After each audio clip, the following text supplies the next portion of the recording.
of these guys have the potential to. So again, with only 5, there's no room there.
makes a big difference in the end. It's kind of like doing thrusters in the open. You have to do 100 pounds instead of 95.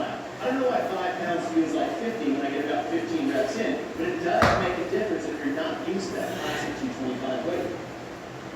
Matt Fraser is more than halfway done now with the scored reps through 55 over 100 easy to complete. Again, crossing the finish line does count as a rep, and I know on the left side of your screen is trying to catch up with Justin Ridout, who has moved himself into second place. Just watch the tempo that Fraser had between the movements. Medeiros looks very good. It's catching nice and high. What's good there is that when you couple a bar muscle up with a jerk, as opposed to the pull-ups that we had in the previous version of this, is that press out at the top is taking away from the hardest part of the jerk, which is that receiving position. So if you catch high, you save yourself some energy. But if you have that full dip at the bottom, that's going to mess over your overhead position. Fraser is on his third round of shoulder to overhead. He has yet to break any of these up. 7 reps completed. And we'll be on to round number 4. Fraser will advance his barbell and head back to the pull-up bar. And he is in the lead all by himself right now. No Olsen, Justin Medeiros on either side of your screen. Olsen on the left, Medeiros is on the right. They are fighting for second place in this event. So the difference maker, other than the barbell work in the pull-up ring, is the time in between. Noah Olsen is taking huge chunks of rest in between the jerks and the bar muscle-ups, where Medeiros is not doing it well. I'm going to talk about Matt Fraser's in the center part of your screen. His tempo between that is just get the work done, walk to my bar, and start, vice versa. That is what really the difference is from that right now. Fraser on round 4 now on his bar muscle-up. Meanwhile, Justin Medeiros is trying to hold out Sam Quant, Jeffrey Adler, and Noah Olsen for second place. And then Matt takes a break. But again, is it a have to break, or I'm choosing to fight because he's so far ahead of everybody else in the field? He can afford to take a little bit of rest to ensure that he's not going to peter out towards the end. Justin Medeiros, the only rookie in the field here. This is his very first crossing game appearance. Matt Fraser, Noah Olsen on 14 between the two of them. 3. Fraser got through 76 of the 101 total repetitions, closing in on an event win here. So that last set of jerks for Matt was definitely the hardest set. It's now 28 reps total for the jerk itself. And that's, again, that is a lot of repetitions at this weight. 4th round of 7 for Fraser. We get towards the end here with the bar muscle-ups taking away the overhead stability. Last round. Put as much of your legs into this as possible. Yes, it's an overhead movement. But as you move from a movement, say skirt press to push jerk, the legs and hips are the dominating driver for that particular movement. So you got to make sure you're dominating technique lines, or else you're not going to be able to do these.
at the end, but that was a failure rep. That wasn't a misstep rep. That was a complete muscle fatigue miss. Fraser's done it. Matt Fraser will win event 1 and start off with 100 points as he looks to win his 5th straight CrossFit Games. Justin Medeiros will take 2nd. That will be worth 75 points. That 8-second difference was that one break Medeiros took on his final round with bar muscles. Had he not taken that, who knows what had happened towards the end there with that missed final rep on Matt Fraser. Sam Blunt is ahead of Jeff Adler for 3rd. So Blunt's going to lock up 3rd place, 55 points for him. That leaves Adler and Olsen still left on the competition floor. Olsen is weighted back, still on his bar muscle-ups. Adler is on his final round of shoulder overhead. So what's the kid Noah Olsen? We've seen him do this in the past. Comes out hot, leads, and then all of a sudden fades. You gotta wonder if he had the right strategy for this event. And that's when we're talking about perfect your pace, because the row can screw up the rest of your event. If you pace that out too hard, you get too excited. I mean, it's day 1, event 1 of the CrossFit Games. We didn't know if this was ever going to happen in Spotlight here. There's a lot of excitement around this, especially for the athletes. So I'm curious to see if he did come out too hard in the row, or even too hard in that first round of bar muscle. Noah Olsen with 7 shoulder overhead remaining here at 235 pounds when he's got across the finish line. There's an 18-minute time cap.